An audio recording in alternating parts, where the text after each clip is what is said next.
This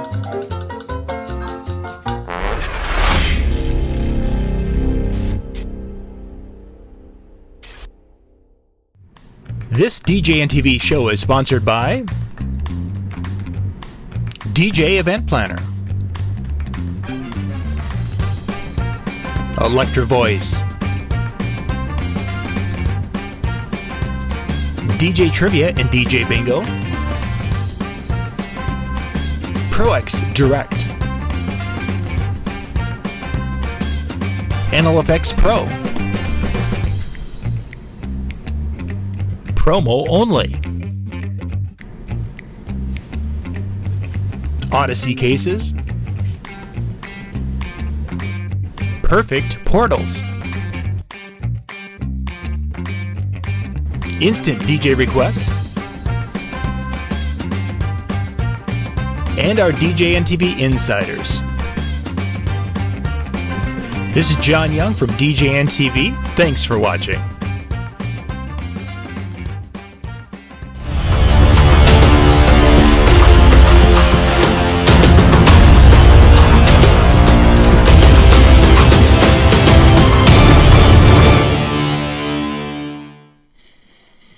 Welcome, everybody. Welcome to Monday night. Thank you very much for taking time to join John, MJ, and myself. I want to mention one quick little thing here. If you're watching someplace other than YouTube, John is awesome about throwing the link in at some point. Get over to YouTube, because if you put the comments, I can read them there. If you put them anyplace else, John is just mean and keeps them to himself. Myself. That is my pet peeve number one. We're not talking about I have them. I know them too. So basically, okay. So I'm the one that gets left out. So we especially when I talk about Dan, it's like, oh yeah, I don't bring those up ever. We don't.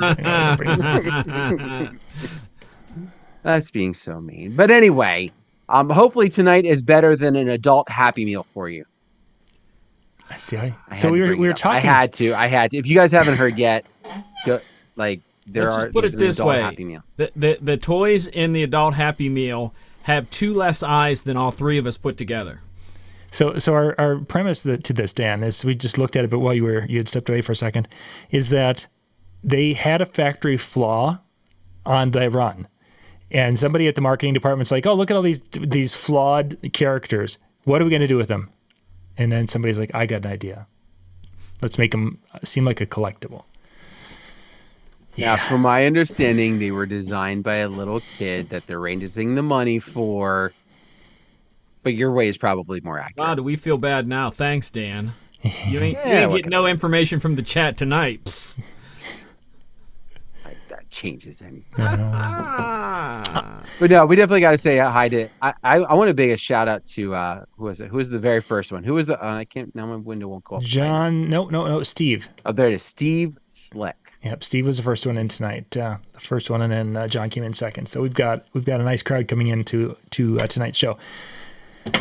So tonight we're going to talk about pet peeves that we have as DJs. Now that could be things that happen in the process of running your DJ business. It could be things that happen involved with getting to an event or getting ready for the event, or it could be things that happen at the event.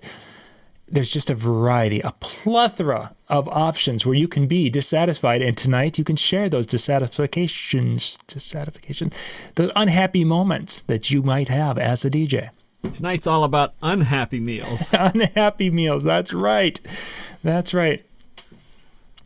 Oh my goodness. So yes, now the part of tonight's show is going to be kind of the crowd interaction, and yes, there's the 30-second delay that we're going to be dealing with, but we really want to have you guys share in the comment section. If you have a little pet peeve or something that just drives you crazy, put that into the chat, and we will share those on the show as we're going along here tonight.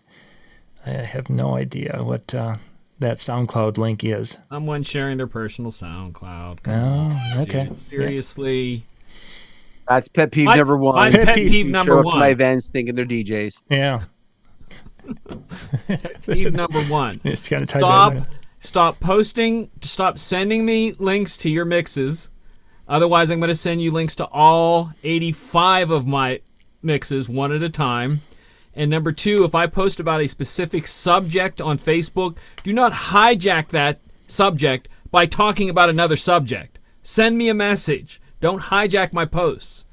And I said I didn't have any. Yeah, and we haven't even gotten to the actual pet peeves of the. But we'll get there. We will get there.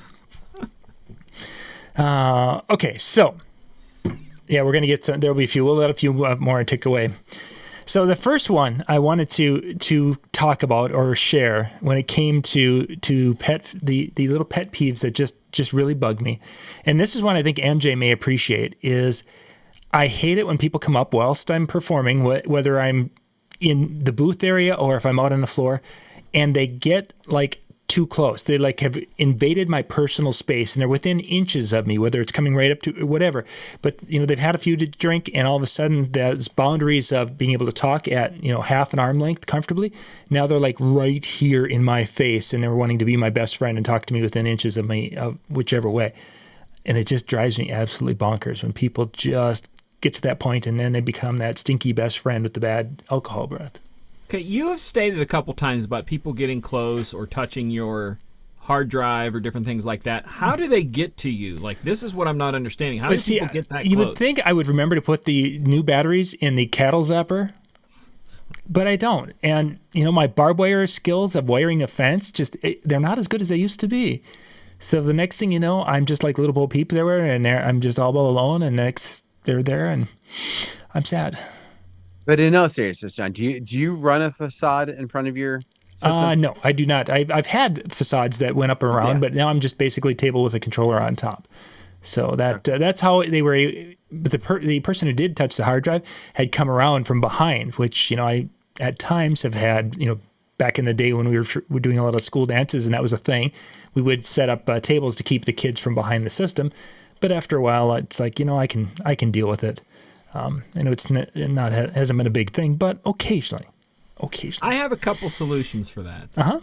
One serious, one joking. Trade in the cattle prod for an electric fence. Works great. Yeah, that would say. And the other one, I do have things for people who stand too close. I do this thing where I'll, like, let's say they're on this side of me, and I will put all my weight on my right leg and then stick my left leg out as they're walking towards me, like I'm leaning, but the foot won't let them get any closer. Or if they get too close, I'll take my foot and bump them a couple times. Oh, sorry about that. Sorry about that, until they back up and give me space. And if they don't do it by then, I literally tell them, can you give me a little space? And then they all freak out and tell me I'm a terrible person, but I don't care. But there are little things, trust me, because I'm, like John said, I'm not a people person, so I have all these tricks about people not getting to me, not coming close to me. Me dancing while stuff's going on makes it really hard for people to get close to me. So. I found it's not too often do I have somebody that kind of gets right in my face, but I will say it also depends on which system I'm using as far as when they get closer, more like easier. So for example, when I've got the big rolling booth, like they're not talking to me this way. In fact, they start to, and I'm like, no, just like I can't even hear you for a request. You got to come around the side. And usually I can keep that distance because that also gives me the flexibility of like, I can be by my system, but if you get close and you're too close, I can actually move away and I'm still at my system. But I will say with the furniture style, that would probably be my one negative about like the recent DJ furniture or whoever you've got is you don't have quite that same barrier. Like mine's pretty, like my booth is pretty deep. That's, maybe my issue, but on the furniture, like there's nothing. So if somebody wants to like lean in to say something, they're over your system. Yeah. And so like a very different situation. And I had one week and a half ago where, and this was probably the worst I've dealt with in a long time. The guy was intoxicated, not drunk, but intoxicated. But when he talked, spit all and I was over. like the first time, and it hit my glasses, and I was like, and then the next time I was just like, you're coming closer. You're coming closer. So I just started moving away. It's when the foot goes out and then they feel bad. I got to try that. Trust me, I do that. Trust me, if I'm standing in line at the grocery store and somebody stands too close, instead of facing this way, I will turn and give them the foot. And I've had little old ladies go, oh, I'm sorry. And then they'll do it again. And I'm sorry. And I'm like, sorry, do you not see my foot there? And they're like, oh, I'm sorry, I didn't mean to step on that. Well, give me a little space. I will not be afraid to tell someone to back the frick off. Mm-hmm. It's my life. COVID made me happy with the 6 foot space. Respect. I'm just going to start coughing on people. That's just, somebody Tim mentions, telling him that you've tested positive for COVID. You need. Yeah, I'll find somebody that got one of the tests that were positive, and then I'll get it and I'll hang it around my neck as a necklace or something. Look at this, man. Yeah, so I agree with you. I don't know. Do we need to beat that horse? Yeah, we're good. Give me a chance to beat the person, but sometimes that's the way you almost feel like you should do what you're doing. So I have a pet peeve I have to throw in here. Go ahead. That I saw this today. It was I don't even know how I came across it. Guy said I have a pet peeve when I see donuts and I can't eat them. Just thought I'd throw that in. Like, okay. So now let's correlate that to weddings, because there are times when they have a fabulous dessert spread like they did last weekend, and they had the custom cookies and the custom cupcakes, and people were talking about how yummy everything was, and they were all. It's like, wow, they must have the greatest baker because everything's delicious on his table. And then you're looking at this spread, and I'm thinking to myself, you know how many miles I would have to run to eat these things? Why can't they just have like bad wedding cake like every other wedding has? I still say, John, be glad you don't live in the Pittsburgh area. Like, wedding tradition in there is the cookie table. And I've heard of and seen pictures of not cookie tables, cookie rooms. Oh my goodness. Where it's just like gobs and gobs. And the idea, some of the tradition, it's almost potluck style. Like, I don't care how catered the event is. Like, the tradition in some of the Pittsburgh areas is everybody brings like a dozen or so. Yeah, the whole cookie table came from a tradition of people bringing stuff. The cookie table does not come from the caterer. They set up a table and guests bring homemade cookies galore, piles of them, and you just eat what you want all night long. And some people. That's the first place before they go sit down. That's the first thing you do is you go to the cookie table. Then you go sit down. Yeah, we had some of that happening last weekend. It was an interesting trip there. Okay, what do we have for our next pet peeve? Who wants to? I didn't think I had any. Okay. So I'll be next then, if that's the case. One of my pet peeves lately has been couples who are waiting until the last minute to get me information. Like, I'm a big proponent, like, let's book our meeting 2 months in advance. And I sit down with them and, they'll know most of the things, but there'll be like a good 4 or 5 items that they just don't know that are kind of important.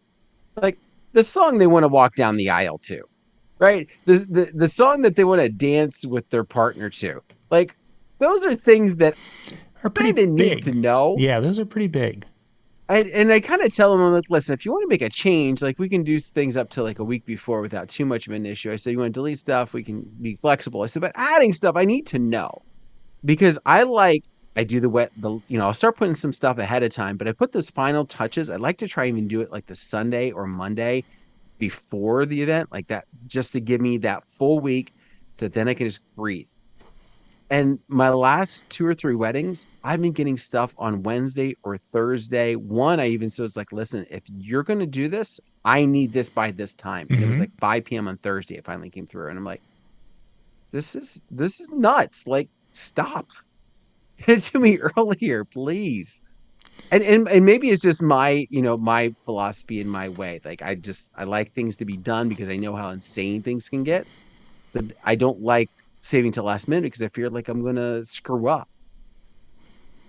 So back to the weddings, speaking of last minute, we had talked about how the introduction of the wedding party is going to be. And in the booking process, months ago, we talked about there are different types of introductions to do. You can do the, high school, the prom, Susie escorted by Billy. And that's what they chose to do. Well, the best man comes up after the ceremony. So it was basically 20 minutes before we were going to be introducing. And he hands me a handwritten script that they'd written the night before that were custom introductions for the wedding party. So that's been the closest to. I've gotten something messaged over the day before, so I had time enough to copy, paste, and then fix things and put it in a way in which I would read it. I've never had one handed to me, within a half hour of the reading of the wedding party introduction. Audible. So it's obviously a thing that they get together and they're like, oh, hey, this would be fun. Let's do that tomorrow. No. And I get that to a degree. I mean, like that was the thing. Like they're all hanging out and they got this great idea. But in the same respect, you had this great idea. How about sharing it with us when you have that great idea? That this might, even if it's like the idea that this might be coming, not that, maybe you don't have all the details, but at least something to go with that. Oh, yeah, that can be very frustrating. Let's see. Before it goes too far, up in the chat, Ultimate put in there the putting drinks on the equipment, which some people, I've run the Evolve 50s for most weddings, and some people have said that they love them because people don't put drinks on them because there's a little bit of slant to them. They do. Yeah, they do. And they'll see the slant and then they try to figure out, and the cup slides a little bit, and then it's like, I'm back there like, no! And they're still trying to put the thing on there. Finally, it's like, okay, I go over and take it out of their hand, and because I grab a little table from the venue 9 chances out of 10 and have it just to the side so they can put their drinks on that. Some people do, and yet some people still think the speaker is their coffee table. There are some companies, I can't remember the name, I did a video several years ago on that make slide overs for different speakers, subs and different things, that is more or less like a scrim with a frame. Yeah. And you can put it over there that keeps people, with the slants already built in there. So if that is a problem you run into a lot, try to see if they, make it for your speakers. Yeah, definitely. That especially subs. Subs seem to be the worst thing. I hadn't seen it on the Evolves for a while because, as John said, like it's mainly a slant. But there was one I did. It was just a few weeks ago, and like there was just enough. There's enough of a shelf to the side that if they have the right glass, they can put it on. Yep. And they had the right glass, and I was just like, I'd look over and I see it, and I'm like, and I'd put it, and then they kind of like look for their drink. They get another one a little bit later, and like that time, when I went to move it, I made sure they saw it. I'm like, no, this is not a table. Happen. Like this costs way too much. Put drinks on. Those crazy kids. Okay, so I'm going to jump to my next one here, and MJ, you can play off these as we're going along. Another pet peeve of mine is the dance floor is going there, doing their thing, and then there's somebody on the dance floor that is making uncomfortable eye contact with you. As you're kind of bebopping, doing your thing, and made the transition, and yay, rah rah, and then there's that one person who's just making that really uncomfortable eye contact and looking, or doing this with it. Well, that I can live with but it's like when they make this eye contact and you're not sure. It's like, are you approving of what I did? Are you disapproving of what I did? Are you judging me? Are you hitting on me? Are you trying to figure out if I've got schmutz on my face? What is it? I don't know. I don't know. That's where you almost like good. Like you're looking at me like, did I get? Yeah, did I get it? Yeah. Yeah, it's like I don't give them the satisfaction of a look. So if they need to feel they finally need to communicate with me, they're going to walk up to me and say it. Yeah, I don't. If they look at me, I make sure I never look at them. If they're like they catch me to do that, I'll be just like look down. They're not going to get anything from me. No attention. And if the person does this, cut the song, I'll go, I ain't touching nothing. Yeah, watch me not do that. 10 more minutes. It's the extended version. Yeah, so I just don't play into that. It's my job. Don't tell me how to do my job. Mm-hmm. And if you're going to be that way, if you can't come up and tell me yourself, you're getting nothing. And I know that sounds mean, but it's just, I'm not going to play your game. We're adults. If you have something to say, walk up to me and say it. Otherwise, shut the freak up. Mm-hmm. I have people, I literally had a guy one night complaining about, this is the most horrible music I've ever heard. And I went like this. And I said, you are literally the only person in this room not dancing right now. What is wrong with you? Go have fun. Can you not buy alcohol? I'll buy you a drink. What's going on? Some people are just meant to be sad. Meant to be miserable, I guess. That's for sure. Sorry, Dan, I interrupted. Go ahead. Daniel? No, I was just exactly what John was saying. Like, the ones that don't give you any sort of indication as to what they're wanting or what they're doing, it's more aggravating because like you can't really like the ones that are making a notion like they're unhappy or like they just stopped dancing because for whatever reason you played the worst song that they think they ever heard. It must be Huey Lewis. Yeah. Huey Lewis. Now you got to be You following. beat me to it. I couldn't get it out. Sorry. But you know, whether that's the case or not, like you just don't know. Like, and even if you look back at them, it's like, what? Like what? You know what I mean? Like, what do you want? Yeah, I can't tell what people want. So it's clue. I'm not even going to go into this. We're done. With me, my opinion. Mm-hmm. I have way too many opinions. I remember in high school one time I took a journalism class, and I wrote about this in my book. The teacher asked me my opinion about something. Like, I really don't have an opinion because I was not a person to interact at all in school. And she goes, I know you're a very opinionated person. You can go ahead and tell us how you feel. And I wrote in the book how important that was to me to someone say that it was okay to have an opinion. So I have to blame her. All of this is because she told me it was okay to give an opinion. Oh, it is it? Well, and then he never stopped. I think that's him. But as I was kind of going through today, and often I'm thinking about tonight's topic about the different peeves and things, and there's many things that a person starts thinking about, and you start going through a typical event, that little quirky things that just bother a person. And as I was making this list, and I'm thinking to myself, you know, if a person has this many things you don't like about a job, typically you would be like, yeah, I think I need to find a different job.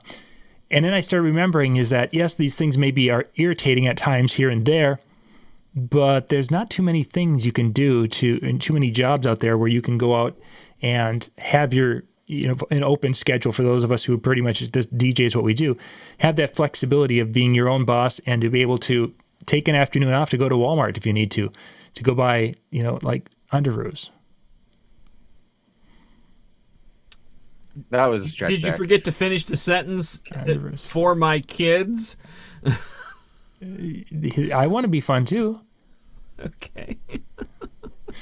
But it's just one of those things that somebody had mentioned earlier on, commented on the video before when I shared it, that, you know, being looking at the positive side of it, and there are a ton of positive about being a professional entertainer who's doing weddings or whatever events you're doing. You know, it's kind of to a point, you're kind of lucky and blessed to be able to go and do this stuff, especially if you really enjoy it.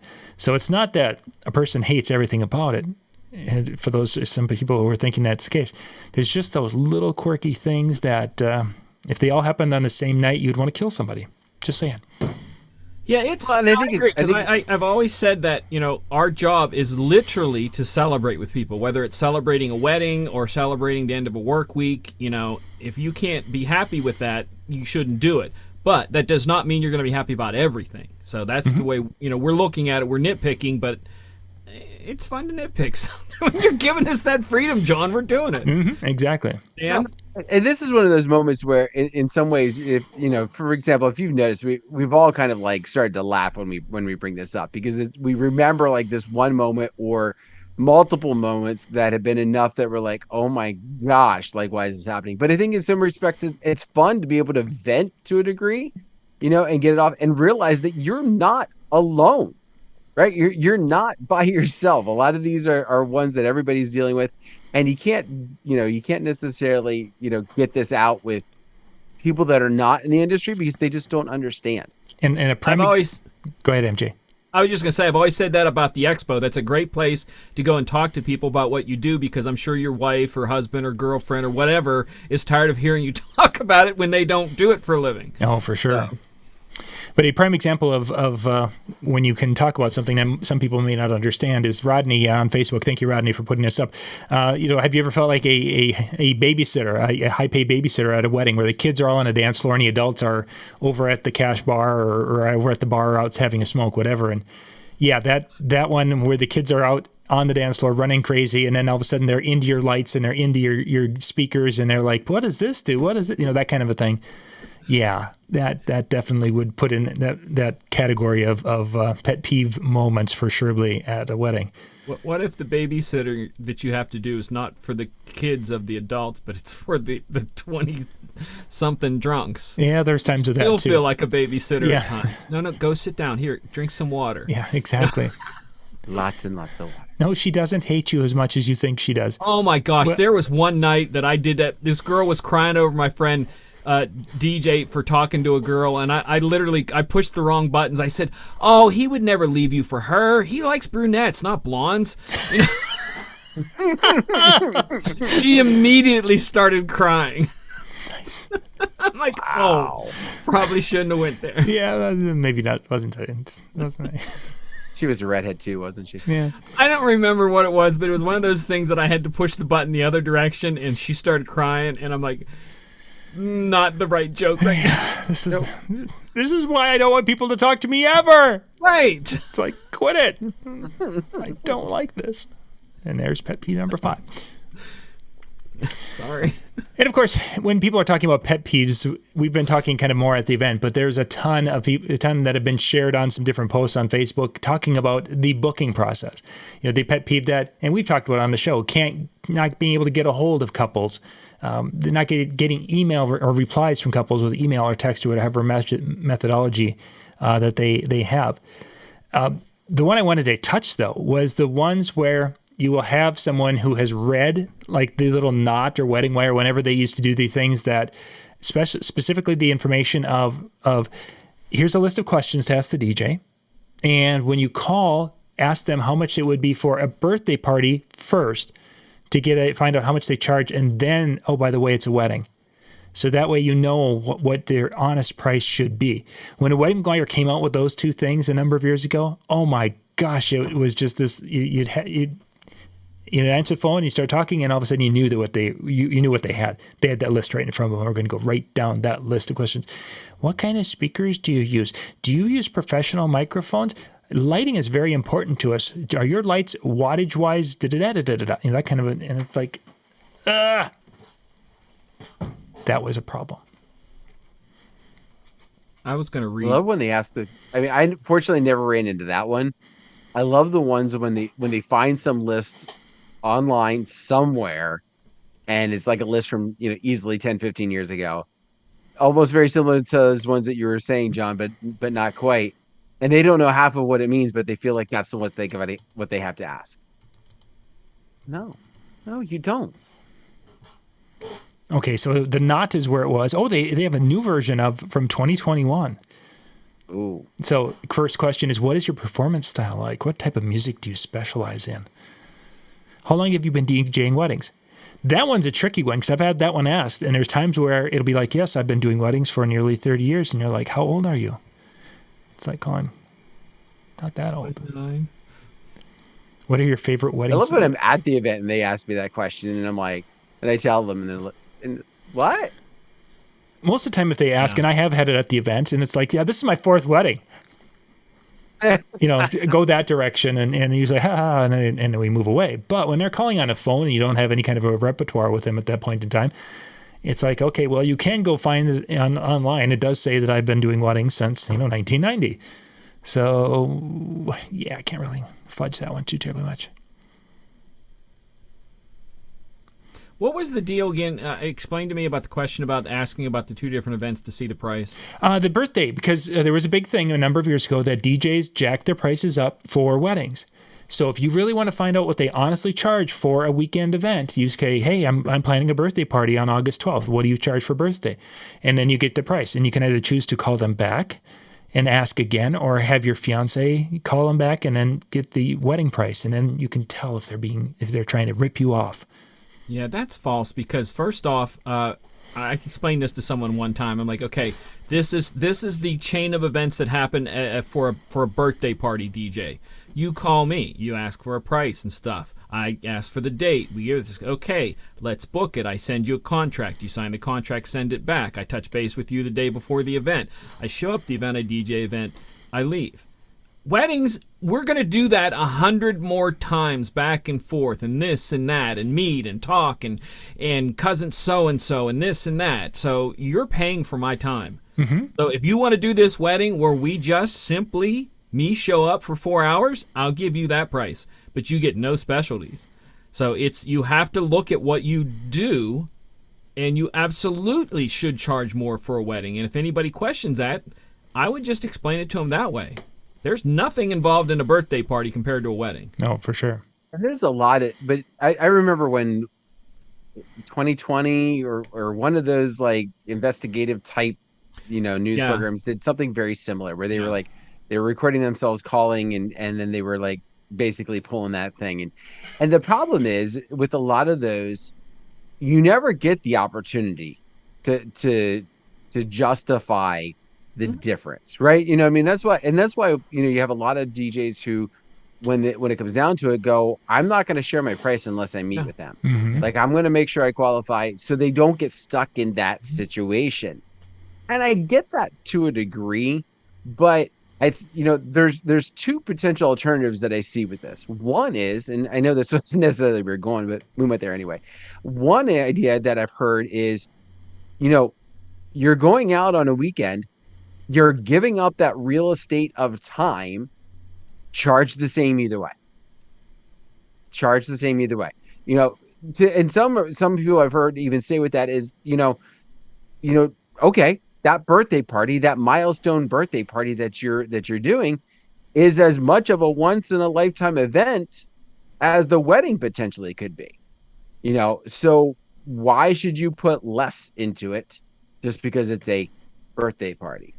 And I'm not saying whether I agree or disagree with that, but that is something to definitely consider and think about. And run down that kind of piece. And if you are charging the same for either, nobody can go back to you and say, hey, like, what's the deal? And I don't know. I think in the same respect, if I was one of those people who was charging the same for both, I might consider doing birthdays a little bit more. But I know for me, it takes it away from a Saturday. There's less planning involved. Yep. But to throw in with that, and it's something I while you were talking, I brought up my contract that I added a few years ago that came about because of that, to where people were booking DJs for, we're going to have a family reunion, and it turns out to be a wedding and stuff like that to get the cheaper price, to where I put in my contract, I put it like this. I said, if type of event is not the same stated in this contract, Michael Joseph reserves the right to terminate services, and purchaser is required to pay 100% of original price stated in contract immediately. Purchaser can renegotiate price. If no agreement is made, purchaser still is required to pay 100% of original price stated on contract immediately. So that they get the idea that if you're going to book me for a birthday party, it's not going to turn out to be a wedding, or I'm walking away. You can say what you want. Because to me, it's so different. It's the same difference, me doing a club on a Saturday night or me doing a birthday party on a Saturday. There's way more work in the other. I don't talk to anybody when I go DJ. I show up, I DJ, I leave. Even if I take the same equipment, if it's an event where I have to take the same equipment, they're day and night different to me. So Tony, along the lines there, but Tony's the opposite here, where a birthday party is more work because of mixing and mixing more than a wedding. And in some locales, their weddings, our wedding's an 8-hour day, so it's a monster of a day. But in some places, a wedding is 2.5 hours, and that's dinner, the dinner and the dance sequences. So I guess the argument could be made depending upon how you perform and what type of, how the events line up. But a birthday could be more work. Here's a good example. I have done and will do small weddings and don't charge a giant price simply because there is less involved. Stuff like that. So if you want to look at things that way, but like I said, I just like to be a very honest person, because I've done $500 weddings before that were simply that, $500 weddings. I didn't have to, only talking I had to do was first dance, father-daughter. There was no introduction to party, nothing. And stuff like that, You have to figure out what's for you. My pet peeve is I just don't want to spend that much time becoming someone's best friend that I know there's a 50-50 chance that they're going to come back for repeat business later on, and I don't want to deal with that. Am I too opinionated? You guys have to understand, after every single show we go off air, I talk to John and Dan and go, I'm so sorry I talk so much. I'm so sorry I seemed angry. I'm so sorry I see this.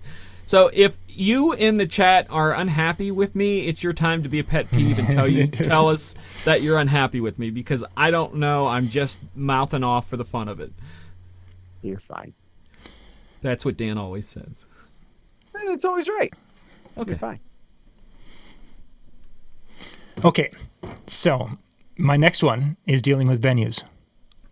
And specifically when I talk to a venue and we have kind of an agreed upon, this is the schedule of where we're going to do specifically the start of the meal. That's usually when I touch base with the kitchen about a half hour before the couple, say we're going to be eating at 6:00. And it's like, okay, I'm coming there around 5:30 and say, hey, just to touch base, are we still on for 6:00? Yes, we're still good for 6:00. Great. About 20 minutes to or 1:45 and such, everything's still going. Yep, we're good. Now, the venues I work with, they know this is coming, so they do. Well, the venue I was at last, this was new to them. And it's like, okay, well, no, we're not actually 6:00. It's going to be 6:20. Okay, that's good to know. Then I can plan accordingly. Wedding party, we're going to have to delay a little bit because it's 6:20 and we only have 10 minutes beforehand of activities. So our introduction is going to have to be here instead of here type of thing or wherever it's going to be. Okay, so they were good. Then so we're getting, and then all of a sudden the venue comes up there at 5 to 6 and they're like, yeah, we're ready to go. We can go right now. We can serve food. It's like, wait a second. You said 6:20 and now it's 5:55 and you're telling me I should be introducing the wedding party right now when I just gave them a break to go wherever they did. So it's a pet peeve when schedules are changed on especially with something important like the food or the parts of that, because they all of a sudden, like with one big walkout, all the food was there and now the guests are like, okay, so why are we not eating? It's his fault that we're not eating. Why is he screwing up our food? Yeah, it makes me unhappy. While we're going the caterer route, I'll go ahead and well, you said venue, but for a lot of the places I play, sometimes there are 6 in one, 1/2 dozen the other. But obviously it seems like buffets have come back again. Mm-hmm. Obviously they've been away a little bit for COVID and now suddenly they're back again and I feel like they're back with a vengeance. But whether you eat or not, we're not going down that path, but let's assume for a second that you do. The pet peeve that I've been having lately, especially with certain caterers that I work with, is that they want me to dismiss the tables. Now, I don't have a problem necessarily with dismissing the tables. However, I have couples that have come to me and say, we're providing a meal for you. So now we want you to work through dinner, inviting those tables up to the buffet line and then be ready to go as soon as the last person gets through the line. But we want you to eat. Yeah. So a lot of times my frustration, I guess, in some aspects is because I become part of the catering staff, inviting people to the buffet line at a time when I should be playing music. I should be doing something with that. Or if you are providing me a meal, that's fine. Let me go through, let me get my food and let me get back to playing music and working that piece. If they ask me, I'm fine. But I actually had one caterer who I had to be tearing some equipment down and she was like, we need you to release tables. I'm sorry. I've got to go take care of this system that had to be a third one that we had to set up because of logistics here. Well, what are we going to do? I don't know. You chose not to bring enough people. Like I know the caterer, I know they have the staff, they choose not to. Okay. Then the venue decided to step in and go, well, we can help out. I'm like, I'll figure it out. Should any of that be in a contract also ahead of time about like what are my responsibilities outside of DJing, as in organizing with the blah blah blah? Or the problem that I've run into with it a lot of time, and you're right, you could potentially put it in the contract of like, listen, this is not my job type of thing, or what your responsibilities are covering in that.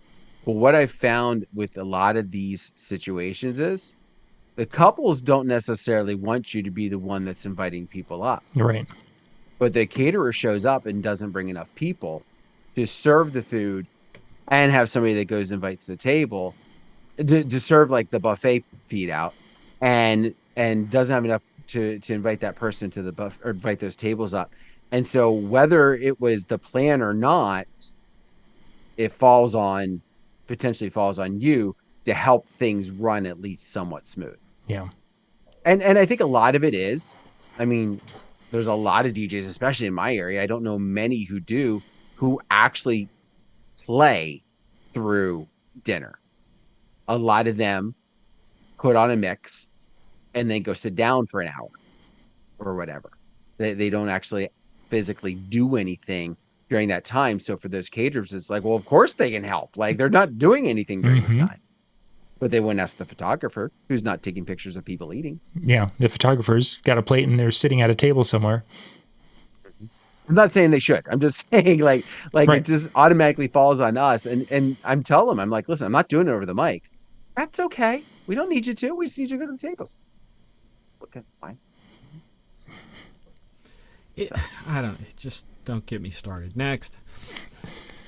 Shauna mentioned about making a game out of it, and there have been a couple of times where when I've talked to couples about can you release the tables, and it's like, well, let's do something with it, and we've done a game of it, and ideally, if I can do similar to what you're saying, Sean mentions having a couple of die there and roll the die, and then that table goes. It's been more of a luck of a draw, is that way they can draw on table 12, go. But the problem becomes now the bride and groom are being interrupted and they can't eat. So it's tough to be able to do something like that. The best is just the caterer, the venue, or whoever, to have somebody there or the host and hostess is what usually around here, they're the ones who go and release the tables, and that usually takes care of it. So, okay. So this is one that everyone's got at some point in time, but the inappropriate request, that it's the greatest song ever. You play this song and people are going to go crazy for it. And either the song is stupid, the song is offensive. The song is so obscure and out there that I've never heard of it. And that means that probably, start asking questions and you can find out pretty quickly that no one in the room knows the song. Just the times when it's a request that you just know is there to, and it might be something they do like. I'm not saying they don't like it, but it's just one of those songs. It seems like they're wanting to give that to you, so you're going to look like a fool when you play it. In my opinion, and that's just it's like we're dancing, we're having fun, we want high crowd recognition, and you're asking for this. It doesn't go with what we're trying to do here tonight. It just irritates me. I found a lot of times I don't think it's the idea to make you look like a fool. I think in their brain, and I think I've seen this more with Spotify and YouTube being readily available to them, that they feel that if it's there and you're playing off a computer, even though they don't see those programs when they go up and look at it, the thought is, well, then you have it. And because I like it, you should play it, regardless of whether anybody who's even heard of it. I had that happen this past weekend, and I'm like, I'm sorry. I've never even heard of the artist, let alone the song that you're asking for. And there was two of them that were side by side, and their eyes got huge, and they like pulled it up on their phone and they're showing me. I'm like, yeah, that doesn't help. Like, if I don't know it and I don't have it, I'm not playing it. Like that. That's just, it's not being rude. Don't have a way to do it. Mm-hmm. That was one time that happened. It was just like they thought if they asked me like 3 times, like they kept, like somebody else would come back up from their group. Can you play? I told them I don't have it to play. And that's one of the reasons why I love not having Deezer or one of those other things hooked up, because I can legitimately say, sorry, not an option. In fact, it was kind of funny. The one this past weekend, after the 2 that got the wide-eyed walked away, there was a third person that was kind of with them, and they wanted to request something too. And they're like, what song was he requesting? And I was like, I don't know. He's like, I looked at their phone. I didn't know it either. And I'm like, okay, now I don't feel so bad. Now it's not like, now it's not like a song where I'm just like, I'm late to the party. It's like, yeah, no. There wasn't a party to begin with. Yeah. Yeah. I'm not going to say anything because I'll go on for like 10 days. I agree with your pet peeves. Now the weird songs that you look at the dance floor and you're like, this isn't going to work. Now we'll flash back to that last wedding. Somebody came up and said, can you play King Harvest, the Dancing in the Moonlight? And at the time, this is later in the evening, and the dance floor had been dancing, and people were having a great time, and we'd been doing something, I think we were doing like a 90s or whatever it was. And I'm looking at the room, and it's like, this is just probably not going to work. It doesn't seem to be quite the right crowd, but it might, because of the whole Guardians of the Galaxy thing. It might have some legs. So after I did a song that kind of transitioned towards that direction, and ironically, it went over really, really well. And then followed it up with an excerpt from Mr. Blue Sky and Some Kind of Wonderful. And it was actually one of the, in the last 2 hours of the dance, probably one of the best sets from the standpoint that you had everybody that was there out on the dance floor singing along and such. Even though it wasn't fast type songs per se, they had great crowd recognition. So sometimes some of those weird requests, I guess, can work. Sean mentioning I'm that agreeing with you. the son that only having clean version, and they get mad because they want the profane version. Yeah, the number of times that that has come up. Oh, you can't play that version of It Wasn't Me, Shaggy's It Wasn't Me. But this is the one I'm going to play if I'm going to play the song. Oh no, I want the one where they use the words. You got to have that version. Oh, I'm sorry, and that's not going to come out for this computer. You got to play the right one. It's like, I don't have it. And does it look like I have Deezer? I have Deezer and I have iDJ Pool, and I'm like, I don't play that stuff. Yeah. You want that? You need another DJ. Or you need to go out in your car and play it loud on your own time. I just don't play it. Well, we're all adults here. I'm like, I'm not playing it for you. I'm not playing it for me. Okay? It's simple as that. I'm not playing the dirty version because I don't want you to hear the stuff. I'm not playing it because I don't want to hear the stuff. So if you want to hear it, you have to go somewhere. I just tell the truth. I don't care. Sean, it's my job. I'm not going to be rude like I am right now. I'm not going to be like this, but I will do it in a way going, dude, I'm going to be honest with you. I just don't. I'm not going to. Like, what if I tip you? You pay me $10,000. I'm still not going to play it. Simply because I don't have it, and I'm not going to download it, and it will not be played through my computer. I'm sorry. Usually they look at me like I'm from outer space. Yeah, pretty much. I would think so, yeah. I get a lot of those outer space looks. Oh, you want me to buy you a drink? No, see, I'm good. that becomes the uncomfortable eye contact I talked about earlier. They look at you like... You thought it was on the floor. That's when they come up and talk to you. Yeah, then you just start looking at them going... And then that's when they think, oh, that he wants to evil talk. eye that kind of twig, And then they get right here, and then all of a sudden it's like, your deodorant's getting on my shirt. Ew. How do you let people get that close? I don't have a foot thing going on yet.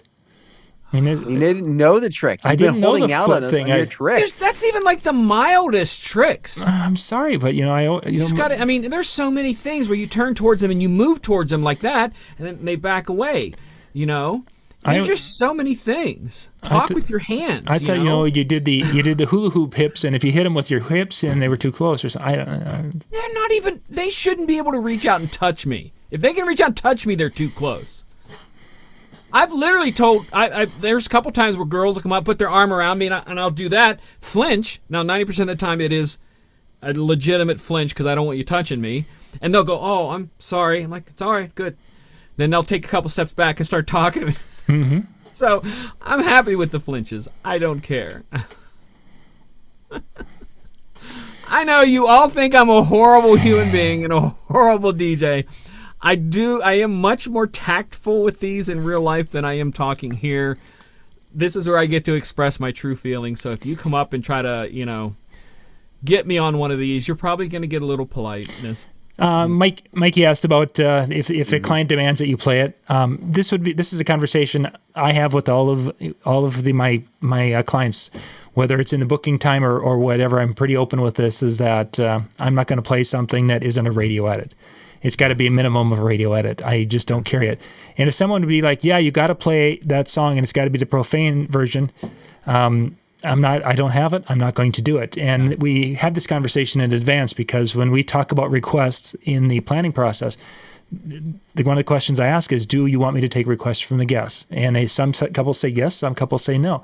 And it's just, in that whole conversation, it's like, and if you do want me to take requests, I just want you to know that, as we talked before, is that I will not play anything that is going to be very sexually explicit, or anything that's using profanity, because I do not carry that. Everything I play is radio edits. But even with that, there's going to be some songs that I'm not going to play because I don't want to have to answer to your grandmother. And most of the time the couples are like, okay, I get it. And that's the end of the conversation. It's in my contract about 100% clean music. Yeah. And just for the record, Brian, I am approachable. I'm very approachable. This show gets the grumpy side of me because I get to express myself. I don't get to do that out in the real world. That's true. We have to smile and say yes. Go ahead and make those weird eyes at me. It just doesn't hurt my feelings at all.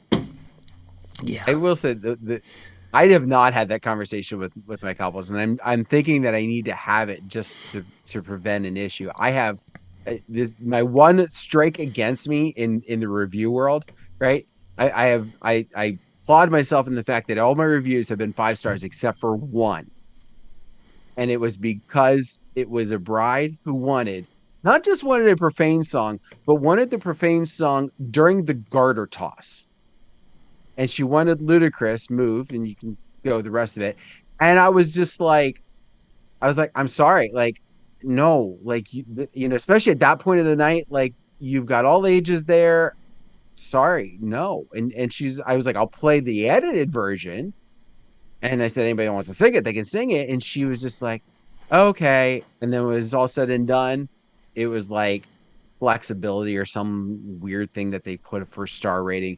There was a 4. And I'm like, yeah, I held my ground on it, but it was just like, it was one of those kind of irked me. And it was like, I would have taken that as a 6-star rating. It's like, yeah, I did. Well, I was me. But I mean, when you're looking at the overall numbers, and it was like, you know, till this was not early in my career, but early enough especially in the review process, that, you know, it brought that overall, you know, number down a little bit. And it was just like, it was just and it was at the time when I cared more about, oh my gosh, if I'm not perfect, then nobody's going to want to hire me. No, it was fine. But it was one of those things where it's just like, it was unrealistic, because I'm like, I'm sorry, especially at that point in the night. Like, I know there's a lot of people who are like, I'm not going to do anything until the last hour, because at that point, grandma's probably still not there. Like, she's home in bed by that point. But I'm sorry, I'm not budging on the line. Yeah. One, because my biggest thing is I don't want to have it on the computer and then accidentally play it at the time that I should not be playing it. Sure, there. Or for an event, I should not be playing it. The casinos have a rule that has to be all clean music, and there's guys who've been fired by accidentally playing the wrong version. So believe it. Yeah, I could see it. It's too easy to get that mixed up because you're busy people talking. It's one way or the other. So I think it's a good thing to communicate it. Do the best you can. And Dan, I'm going to give you that extra star for free. Aw, thanks.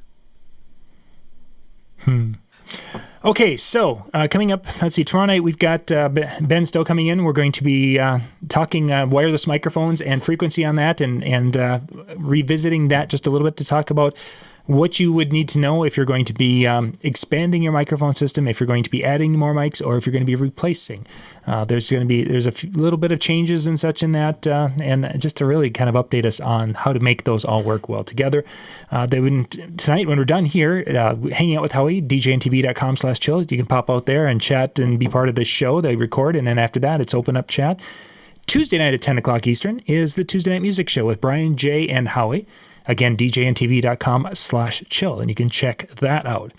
And then, that'll pretty much, we get some other shows that'll be dropping little segments here and there throughout the week on the YouTube channel, so you guys can catch those. And then, we'll see when we'll meet again next week. So we need to jump. I see things are getting ready to Howie's time. That hour went fast. Mm-hmm. Happens when you're griping and complaining. Anyway. Thank you very much for taking time to unite. If nothing else, hopefully you found some humor in what we were doing, or you're like, yeah, I've been there too. We do appreciate you spending your time with us. We'll see you next time. Have a great night. Good night, everybody.